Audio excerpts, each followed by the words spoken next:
Thank you for your time this evening, Lord. As stated, my name is Ryan Canterbury, and the subject matter I'm speaking about this evening refers to agenda item 12, library materials. So as I came here to speak tonight, the items I want to talk about feel awkward and taboo for me to talk about in public.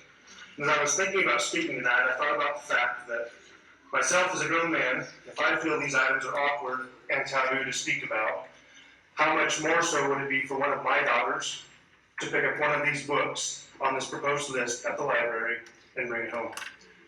I'm not here to condemn teachers, principals, or librarians, but rather speak out about a lack of oversight when it comes to library book selection at CISD. Unfortunately, the librarians and teachers will receive the brunt of this if a parent finds one of these explicit books in their kid's hands. That is something none of us want, and I believe that by working together we can prevent that.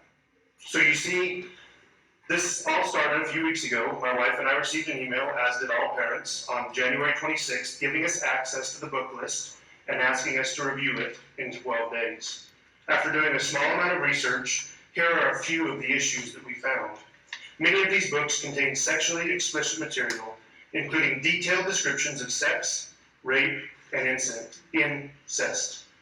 Even one fantasy novel explaining how teen girls were smuggled into a breeder program, artificially inseminated, and forced to reproduce.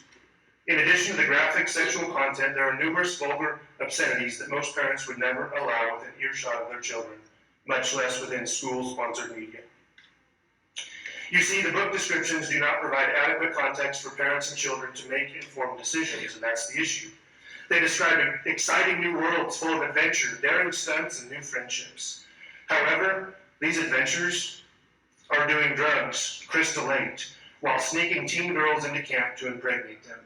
At a minimum, these books should have parental warnings explaining that the books contain explicit sexual content, explicit language, or violence of which the current descriptions are devoid of. And that's a bare minimum, they should have those warnings.